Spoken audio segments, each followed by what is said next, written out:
Hello students, Rajeev tutorial maths class में स्वागत है। आज हम लोग क्लास 10 मैथ्स एनुअल एग्जाम में पूछा गया क्वेश्चन ग्रुप डी का 1 बाई 1 हम लोग देखेंगे इस वीडियो में। इसमें हम लोग 1 से 15 ऑब्जेक्टिव क्वेश्चन देखेंगे। तो चलिए, ये जो क्वेश्चन है ये ग्रुप डी कोड डी है, ठीक है, मैथमेटिक्स है, annual exam secondary school examination 2025, ठीक है। तो चलिए, इसमें 1 से हम लोग इसमें 50 तक ऑब्जेक्टिव क्वेश्चन देखने जा रहे हैं। 1 बाई 1 करके इस वीडियो में हम लोग देखते हैं। सबसे पहला जो क्वेश्चन आपके सामने है, ये जो पहला क्वेश्चन है वो देखते हैं हम लोग। सबसे पहला क्वेश्चन कह रहा है कि यदि किसी समानांतर श्रेणी का छठवां पद 30 एवं सर्वांतर 5 है तो इसका प्रथम पद क्या होगा। तो इसका जो सही जवाब होगा, देखिए 1 बाई 1 करके हम लोग देखेंगे। इसका जो सही जवाब होगा 5 होगा। इसका कौन सा फॉर्मूला यूज करेंगे, तो A6 बराबर हो जाएगा, A6 क्या दिया हुआ है, 30 दिया हुआ है, तो A6 का मतलब A + 5D बराबर 30, ठीक है। तो यहाँ हमको प्रथम पद A निकालना है, D दे दिया 5, तो 5 टाइम 25 और यहाँ होगा 30, तो 30 में से 25 घटाएंगे तो क्या हो जाएगा 5। इसका सही आंसर हो जाएगा 5। चलिए, क्वेश्चन नंबर 2 देखते हैं हम लोग। किसी समानांतर श्रेणी का 3 क्रमागत पद 5x + 3, 8x और 9x + 3, तो x का मान, तो इसमें सीधे सिंपल वाली बात है कि इसमें x2 - x1 कर देंगे और x3 - x2 कर देंगे। तो इसका जो सही जवाब होगा वो 2 का C is the right answer, 3 answer is right होगा। चलिए, क्वेश्चन नंबर 3 की तरफ बढ़ते हैं हम लोग। क्वेश्चन नंबर 3 देखते हैं। निम्नलिखित में कौन सा समानांतर श्रेणी है, तो कौन सा इसमें एपी में है बताना। सेकंड में से अगर फर्स्ट घटाते हैं और थर्ड में सेकंड घटाने पे अगर सही बराबर आ जाता है तो उसको हम लोग एपी में कहते हैं। तो इसका सही जवाब जो हो जाएगा, देखिए इसमें सबसे जो है क्वेश्चन में, क्योंकि 3 में से 1 घटाएंगे 2 हो जाएगा, ये तो होगा ही नहीं। 2a में से a गया तो a होगा, 4a में से गया तो a, यही इसका आंसर हो जाएगा। B is the right answer, 3 का B हो जाएगा। चलिए, क्वेश्चन नंबर 4 की तरफ बढ़ते हैं। निम्नलिखित में कौन समानांतर श्रेणी नहीं है, तो C is the right answer. इसका देख लीजिएगा आप लोग, इसको 1 बाई 1 तेजी में हम लोग करते हैं इसको। चलिए, क्वेश्चन नंबर 5 की तरफ बढ़ते हैं। ये भी एकदम फॉर्मूला बेस्ड है। प्रथम n प्राकृतिक संख्या विषम संख्या का गुणनफल क्या होता है, ये n² is the right answer. B is 5 का B हो जाएगा। चलिए, क्वेश्चन नंबर 6 की तरफ बढ़ते हैं हम लोग। क्वेश्चन नंबर 6 कह रहा है निम्नलिखित में किसका मान a के बराबर है, तो sin 45 डिग्री, इसमें कह रहा है sin square 45 degree plus cos square 45 degree A है। B में है sin स्क्वायर 0 डिग्री गुना sin स्क्वायर 0 डिग्री, फिर C में है cos स्क्वायर 60 डिग्री और D में है sin 30 गुना 1/cos 30 डिग्री। तो हमको क्या लाना है, 1 के बराबर लाना है। इसका जो सही जवाब होगा ये A होगा। कैसे होगा, तो sin 45 का 1/√2 होता है, इसका होल स्क्वायर हो जाएगा और फिर 1/√2 का होल स्क्वायर हो जाएगा, तो 1/2 और 1/2, तो क्या हो जाता है, इसका 2 हो जाएगा। 1 में 1 से करेंगे तो 2/2, इसका कट के 1 हो जाएगा। इसका आंसर A हो जाएगा। चलिए, क्वेश्चन नंबर 7 की तरफ बढ़ते हैं। क्वेश्चन नंबर 7 कह रहा है 1 + tan स्क्वायर थीटा गुने sin स्क्वायर थीटा किसके बराबर हो जाएगा, तो 1 + tan स्क्वायर होता है sec स्क्वायर थीटा गुना sin स्क्वायर थीटा होता है, तो sin स्क्वायर थीटा किसका उल्टा होता है, तो ये हो जाएगा cos स्क्वायर थीटा। इसको क्या कहते हैं हम लोग, tan स्क्वायर थीटा। इसका सही आंसर C हो जाएगा, 7 का C हो जाएगा। चलिए, अब क्वेश्चन नंबर 8 की तरफ बढ़ते हैं। क्वेश्चन नंबर 8 क्या कह रहा है, tan 45 डिग्री का मान क्या होता है, √3, 1/√3, 1 और 1/2 D में है, तो इसका सही जवाब C is the right answer. tan 45 degree का वैल्यू 1 होता है। चलिए, अब आता है क्वेश्चन नंबर 9 देखते हैं। sec 60 डिग्री, तो sec 60 का वैल्यू क्या होता है, A में है 1, B में है 2, C में है √2 और D में 1/√2। इसका सही जवाब B हो जाएगा, √2 होता है, sec 60 का वैल्यू 2 होता है। चलिए, क्वेश्चन नंबर 10 की तरफ बढ़ते हैं हम लोग। क्वेश्चन नंबर 10 क्या कह रहा है, sin square 30 degree minus cos square 60 degree, इसका सही जवाब क्या हो जाएगा, तो sin 30 का वैल्यू होता है 1/2 का होल स्क्वायर और cos 60 का इसका 1/2 का होल स्क्वायर, दोनों कैंसिल होकर 0 हो जाएगा। इसका आंसर 1 है, B में -1 है, C में 0 है, D में 2 है, तो इसका सही जवाब C हो जाएगा, 0 हो जाएगा। चलिए, क्वेश्चन नंबर 11 की तरफ बढ़ते हैं। क्वेश्चन नंबर 11 बहुत अच्छा क्वेश्चन पूछा हुआ है। वर्ग अंतरालों 3-7 7-11-11-15 के वर्गों की लंबाई क्या होती है, तो इसका डिफरेंस देख लीजिए आप। डिफरेंस देखिए तो कितना आएगा, A में 2 है, B में कितना है 3 है, बी में 3 है और सी में 4 है और डी में 5 है। इसका रेशियो कितना हो जाएगा 4, इसका भी 4 हो जाएगा, तो इसका सही जवाब सी होगा। चलिए क्वेश्चन नंबर 12 की तरफ बढ़ते हैं। प्रथम 10 सम प्राकृत संख्या का माध्य क्या आता है? तो हम जानते हैं प्रथम 10 का मतलब 2 4 6 8 10 12 14 16 18 20 में 10 से भाग देंगे 110 बट्टा 10 हो जाए, जोड़ने पे तो 11 इसका सही जवाब होगा। इसका आंसर जो होगा 12 का जो आंसर हो जाएगा क्या हो जाएगा 12 का आंसर 12 का 20 राइट आंसर 11 हो जाएगा। चलिए 13 नंबर आते हैं। 7 3 5 8 6 10 9 और 12 की माध्यिका क्या होगी? तो फॉर्मूला हम लोग पढ़े हैं n/2 वहाँ पद, ठीक है, और प्लस n/2 वहाँ पद बट्टा में 2, तो इसका क्या होगा? ये इवन है तो आपको देखना पड़ेगा। सम संख्या है, सम संख्या काउंटिंग कीजिए तो ये आपको आ रहा है कितना 8 आ रहा है। इसको हम लोग क्या करेंगे घटते से बढ़ते क्रम में सजा लेंगे। इसका जो सही आंसर होगा 7.5, इसका सी इज द राइट आंसर। 13 का सी 7.5 होगा। चलिए 14 क्वेश्चन की तरफ बढ़ते हैं। क्वेश्चन नंबर 14 देखते हैं। 8 9 7 8 3 9 5 8 इसमें बहुलक बताना निकालना है। तो सबसे ज्यादा किसका संख्या का रिपीटेशन हो रहा था? 8 का। इसका सही आंसर 14 का सी हो जाएगा। चलिए अब आते हैं क्वेश्चन नंबर 15 की तरफ बढ़ते हैं। 15 क्वेश्चन क्या कह रहा है? यदि PE बराबर 0.05 तो PE का कंप्लीमेंट, बहुत ही हल्का क्वेश्चन, 1 में से 0.05 घटा दीजिएगा तो क्या आएगा 0.95, इसका सही आंसर हो जाएगा। चलिए क्वेश्चन नंबर 16 देखते हैं। निम्नलिखित में कौन सी संख्या किसी घटना की प्रायिकता नहीं हो सकती है? तो हम जानते हैं कि इसका जो रेंज होता है वो 0 PE कहाँ तक जाता है? वो 1 तक जाता है। 1 से बड़ा होगा तो वो उसका प्रायिकता नहीं होगा। तो इसमें क्या है? तो B इसका सही आंसर हो जाएगा। 2.5 इसका प्रायिकता नहीं होगा। चलिए अब हम लोग आते हैं क्वेश्चन नंबर 17। अच्छी तरह से फेंटी गई 52 ताश की गड्डी में से यादृच्छाया एक पत्ता खींचा जाए, इसमें काले रंग का बादशाह होना। काला रंग का बादशाह क्या होता है? 2 गो होता है, तो 2/52 काट के हो जाएगा 1/26। 20 राइट आंसर 17 का बी हो जाएगा। चलिए 18 नंबर क्वेश्चन की तरफ बढ़ते हैं हम लोग। 18 क्वेश्चन क्या रहा है? एक वर्ष में एक महीना के यादृच्छाया चुना जाता है, उसके मार्च या जुलाई होने की क्या प्रायिकता है? 2 बात है, 2 महीना का बात कर रहा है, मार्च और जुलाई मतलब 2 हो गया, और टोटल महीना जो होता है एक वर्ष में कितना? 12 महीना, तो 1/6। तो इसका जो सही आंसर हो जाएगा वो क्या हो जाएगा? 1/6 इसका सही आंसर हो जाएगा। तो इसका जो होगा आंसर हो जाएगा 1/6 हो जाएगा। ठीक है, 1/6 सही आंसर हो जाएगा। चलिए अब क्वेश्चन नंबर 19 देखते हैं। एक पासे को फेंक में संख्या 1 या 5 आने की, एक और फेंक मतलब 2 संख्या का बात कर रहा है, 1 और 2 हो जाएगा, और संख्या कितना होता है? 6 होता है, 1/3 इसका B is the right answer हो जाएगा। चलिए अब 20 क्वेश्चन की तरफ बढ़ते हैं। क्वेश्चन नंबर 20 का, एक पासे को फेंक में 2 और 6 के बीच कितनी संख्या आ सकती है? 2 और 6 के बीच में 3 हो जाएगा, 4 हो जाएगा, 5 हो जाएगा, तो 3/6 तो मतलब 1/2 इसका B is the right answer. 1/2 is the right answer, क्योंकि 3 संख्या ही हो जाएगा। कितना? 2 और 6 के बीच में 3 4 5, तो 3/6 तो 1/2 इसका सही आंसर हो जाएगा। चलिए 21 क्वेश्चन की तरफ बढ़ते हैं हम लोग। 21 देखते हैं। किसी बाह्य बिंदु P से वृत्त PA एवं PB 2 स्पर्श रेखा खींची गई है। यदि PA बराबर 7 तो PB बराबर क्या? जैसे मान लेते हैं PA और PB किसका, ये तो थ्योरम होता है, ये P हो गया, ये A हो गया, ये B होता है, PA बराबर PB प्रूफ होता है फॉर्मूला, ये 2 होता है। जितना ये होगा उतना ये होगा, इसका भी 7 हो जाएगा, इसका जो होगा 7 सेंटीमीटर ही होगा। ठीक है, इसका A is the right answer हो जाएगा। ठीक है, जितना 7 इसका 7 सेंटीमीटर। चलिए अब क्वेश्चन नंबर 22 की तरफ बढ़ते हैं। कह रहा है यदि PA और PB किसी बाह्य बिंदु P के से केंद्र O वाले वृत्त की खींची गई स्पर्श रेखा एवं एंगल APB बराबर 100 डिग्री, तो एंगल POB, मतलब कहने का सेंस है इस तरह से दे रहा है, तो ये तो 90 डिग्री होता है, 90 ये भी 90 होता है, ये एंगल पूरा दे दिया कितना? ये जो दे रहा है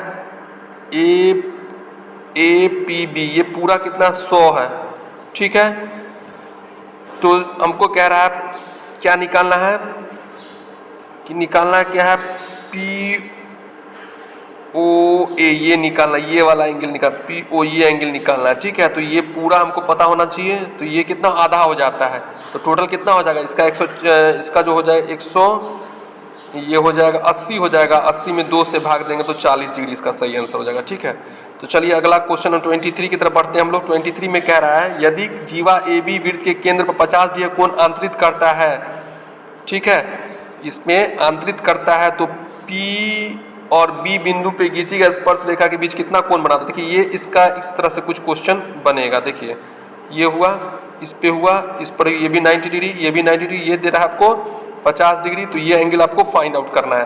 तो आप देखिए ये चतुर्भुज बन गया। चतुर्भुज मतलब 50 डिग्री, 90 डिग्री, ये भी 90 डिग्री और ये निकालना है हमको। तो कितना हो जाएगा 90 90 180 डिग्री और 50 जोड़ दीजिए तो कितना हो जाएगा 230 डिग्री। और 360 में से 230 डिग्री को माइनस कीजिएगा तो कितना हो जाएगा 130 डिग्री होगा। तो इसका सही आंसर क्या हो जाएगा, इसका जो सही आंसर जो होगा इसका B is the right answer, 130 degree होगा। चलिए अगला क्वेश्चन कह रहा है 24, दो वृत्तों की त्रिज्या का अनुपात 5:7 है तो उसके त्रिज्या का अनुपात कितना होगा। तो बहुत ही आसान क्वेश्चन है, डी इज द राइट, 25:49 होगा। चलिए अब हम आते हैं 25 की तरफ बढ़ते हैं। 25 क्या कह रहा है, 14 सेंटीमीटर त्रिज्या वाले वृत्त की त्रिज्य खंड में केंद्रीय कोण 30 डिग्री, तो उसका क्षेत्रफल क्या होता है θ/360 गुने पाई आर स्क्वायर। इसका जो सही आंसर होगा बी हो जाएगा, 51.33 हो जाएगा। चलिए 26 क्वेश्चन की तरफ बढ़ते हैं। क्वेश्चन नंबर 26 देखते हैं, दो वृत्तों के परिधियों का अनुपात 2:3 है तो उनके त्रिज्या का अनुपात बताना है। तो इसका जो सही आंसर क्या हो जाएगा 2:3 हो जाएगा। ठीक है, चलिए अब क्वेश्चन नंबर 27 की तरफ बढ़ते हैं। 6 सेक स्क्वायर ए माइनस 6 tan स्क्वायर ए, तो 6 को कॉमन बाहर ले लेंगे, सेक स्क्वायर ए माइनस tan स्क्वायर का मान 1 होता है तो 6 इसका सही आंसर होगा, B is the right answer. इसका जो आंसर होगा बी 6 हो जाएगा। चलिए अब हम लोग आते हैं क्वेश्चन नंबर 28 की तरफ बढ़ते हैं। क्वेश्चन नंबर 28 क्या कह रहा है, यदि a बराबर x से cos थीटा और b बराबर y sin थीटा तो y square a square plus x square b square कैसे होगा। तो देखिए यहाँ पे a बट्टा x बराबर हो गया cos थीटा और हो जाएगा b बट्टा y बराबर हो जाएगा sin स्क्वायर थीटा, दोनों तरफ स्क्वायर कर दीजिए, a स्क्वायर x स्क्वायर तो ये हो जाएगा cos स्क्वायर थीटा और क्या हो जाएगा b स्क्वायर y स्क्वायर तो ये sin स्क्वायर, दोनों को जोड़ दीजिए, इसका जो सही आंसर हो जाएगा b हो जाएगा, b is the right, x square into y square इसका सही आंसर हो जाएगा। ठीक है, चलिए क्वेश्चन नंबर हम लोग आते हैं 29, एक मीनार के शीर्ष का उन्नयन कोण उसके पास से 15 मीटर की दूरी पर 60 डिग्री का हो तो मीनार की ऊंचाई बतानी। एकदम हल्का क्वेश्चन पूछा है, काफ़ी अच्छा क्वेश्चन भी है। ये हो गया h, ये हो गया 60 डिग्री, इसका सही आंसर हो जाएगा, आप निकाल सकते हैं tan 60 डिग्री का वैल्यू होता है h/15, तो h/15 तो √3 होगा, 15√3, इसका सही आंसर सी हो जाएगा। चलिए क्वेश्चन नंबर 30 की तरफ बढ़ते हैं। कह रहा है एक स्तंभ की छाया की लंबाई स्तंभ की ऊंचाई से √3 गुनी है तो सूर्य का उन्नयन कोण बताना है। इसका सही आंसर हो जाएगा 30 डिग्री। आप लोग इसे देख लीजिएगा सही बना है कि नहीं। अगर मेरा वीडियो अच्छा लगे जरूर लाइक कीजिएगा, शेयर कीजिएगा और कमेंट जरूर लिख के बताइएगा मेरा वीडियो कैसा लगा। ठीक है, चलिए अगला क्वेश्चन की तरफ बढ़ते हैं, 31 की तरफ बढ़ते हैं हम लोग। क्वेश्चन नंबर 31 देखते हैं, p के किस मान के लिए द्विघात समीकरण px² - 2x + 3 = 0 के मूल वास्तविक एवं समान है। तो इसका सही आंसर क्या हो जाएगा, डी जो होता है ग्रेटर देन इक्वल्स टू, इस पर आप निकाल सकते हैं, फॉर्मूला होता है b² - 4ac greater than equals to 0 होता है। इसका सही आंसर ए हो जाएगा। चलिए 32 की तरफ बढ़ते हैं हम लोग। कह रहे यदि बहुपद px एक शून्य -4 हो तो निम्नलिखित में कौन सा px एक गुणनखंड होगा। तो इसका सही आंसर ए होगा, एकदम बिल्कुल सही आंसर है। एकदम हल्का क्वेश्चन पूछा है, जो बच्चे अगर सही से स्टडी किए होंगे तो उनको पूरा 50-50 बना के आए होंगे सही सही। चलिए अब अगला क्वेश्चन की तरफ बढ़ते हैं हम लोग। क्वेश्चन नंबर का द्विघात बहुपद x² + 3x - 4 के शून्य का गुणनफल है। हम लोग क्या जानते हैं, अल्फा इंटू बीटा बराबर क्या होता है c/a। इसका सही आंसर हो जाएगा c -4 हो जाएगा। चलिए क्वेश्चन नंबर 34 की तरफ बढ़ते हैं हम लोग। 34 क्या कह रहा है, देखिए निम्नलिखित कौन सा द्विघात समीकरण है। तो द्विघात समीकरण कभी जो होता है, द्विघात समीकरण पूछ रहा है, इसका जो सही आंसर हो जाएगा ये आपको हम बता दें, बी इज राइट आंसर। क्योंकि देखिए ये दोनों तो कैंसिल हो जाएगा, x² कैंसिल हो जाएगा, रूट के अंदर x नहीं होता है, बट्टा में भी नहीं होता, इसलिए इसका आंसर बी हो जाएगा। चलिए 35 क्वेश्चन की तरफ बढ़ते हैं हम। 35 क्वेश्चन देखते हैं, निम्नलिखित कौन सा द्विघात समीकरण नहीं है। तो द्विघात समीकरण बट्टा वाला कभी नहीं होता है। ठीक है, चलिए अब 36 देखते हैं, द्विघात समीकरण 2x² - 4x + 3 का विवेचक है। विवेचक मतलब डी निकालना, डी बराबर क्या होता है, तो b² - 4ac, इसका सही आंसर हो जाएगा सी। चलिए क्वेश्चन नंबर 37 की तरफ बढ़ते हैं। निम्नलिखित में कौन सा बिंदु x = y के लेखा चित्र पर है। तो 5,0 पर, एकदम बिल्कुल आसान क्वेश्चन पूछा हुआ ये भी। चलिए अब 38 क्वेश्चन की तरफ बढ़ते हैं। 38 क्या कह रहा है, यदि p + 1, 3 p + 1 6 p - 1 के समानांतर श्रेणी में है तो p का मान बताना है। तो वही बात है, x2 में से x1 घटा दीजिए और x3 में से x2 घटा दीजिए, इसका सही आंसर हो जाएगा 2 इज द राइट आंसर। चलिए 39वां क्वेश्चन की तरफ बढ़ते हैं। समानांतर श्रेणी 3, 3 + √2 3 + 2 √2, 3 + 3 √2 का समानांतर क्या होगा, √2, इसका सही आंसर हो जाएगा। चलिए क्वेश्चन नंबर 40 होगा, 40 देखते हैं। 40 क्वेश्चन, समानांतर श्रेणी के 21, 18, 15 और कौन सा पद शून्य है। इसका सही आंसर 8वां पद होगा। ठीक है, इसका आंसर जो होगा 8वां पद होगा। ठीक है, आप इसको निकाल सकते हैं, an को 0 करके निकाल सकते हैं, A plus N minus 1 into D पे निकाल सकते हैं। चलिए 41 की तरफ बढ़ते हैं हम लोग। बहुत ही अच्छा क्वेश्चन 41 है। दो गोले के आयतनों का अनुपात 27 अनुपात कितना है 216 है, तो उनके पृष्ठों के क्षेत्रफल का अनुपात। बहुत अच्छा क्वेश्चन, बहुत चालाकी से क्वेश्चन दिया है। इसका सही आंसर होगा 9:36। इसका सही answer B is the right answer होगा। चलिए 42 की तरफ बढ़ते हैं। दो बेलनों की त्रिज्या का अनुपात 2:3 है, उनकी ऊंचाई का अनुपात 5:3 हो तो उनके आयतनों का अनुपात। जिसका सही आंसर हो जाएगा 20:27 इसका सही जवाब होगा। चलिए अगला क्वेश्चन की तरफ बढ़ते हैं हम लोग। क्वेश्चन नंबर अब आते हैं 43 के, देखते हैं 43 क्या कह रहा है। कह रहा है यदि किसी बेलन के आधार की त्रिज्या, यदि किसी बेलन की त्रिज्या r है, उसकी ऊंचाई h हो, तो बेलन की त्रिज्या b पाई r स्क्वायर h होता है। चलिए अगला क्वेश्चन की तरफ बढ़ते हैं हम लोग। क्वेश्चन नंबर हम लोग देखते हैं 44 को देखते हैं। 44 में क्या कह रहा है। यदि किसी शंकु के वक्र पृष्ठ का क्षेत्र 176 सेंटीमीटर से त्रिज्या 7 सेंटीमीटर, उनकी त्रिज्या का अनुपात 8 सेंटीमीटर से बिल्कुल सही है। पाई आर एल होता है त्रिज्या, वक्र पृष्ठ का क्षेत्रफल होता है 176 से, आप बना सकते हैं इसको आसानी से।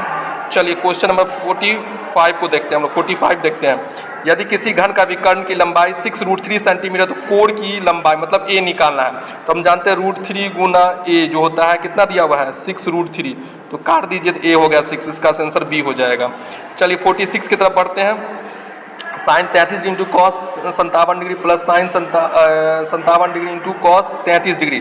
देखिए इसको इसी को एक को चेंज कीजिए, साइन स्क्वायर थीटा ये हो जाएगा कॉस, इसका वैल्यू हो जाएगा 1। इसका सही आंसर हो जाएगा। चलिए 47 की तरफ बढ़ते हैं। यदि किसी अर्धगोले के वक्र पृष्ठ का क्षेत्रफल 308 सेंटीमीटर स्क्वायर है, तो उसकी त्रिज्या क्या होगी।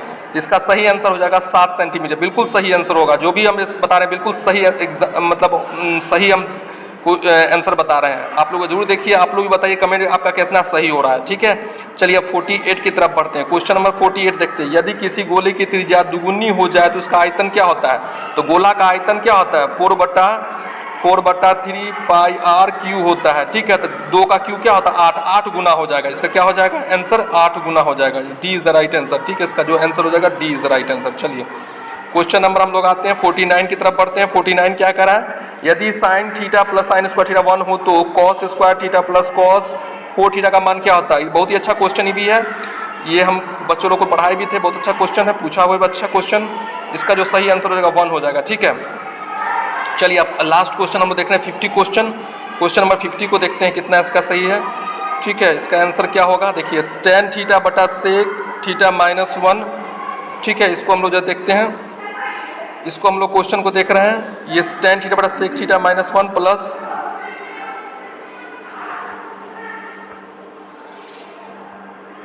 ठीक है, और plus tan theta sec theta minus 1। एकदम ये देखिए सब्जेक्टिव क्वेश्चन है। ये अगर देखा जाए तो ये सब्जेक्टिव क्वेश्चन टाइप का है। इसमें ऑब्जेक्टिव में दे दिया है, तो इसका सही जो आंसर हो जाएगा वो हो जाएगा 2 tan थीटा।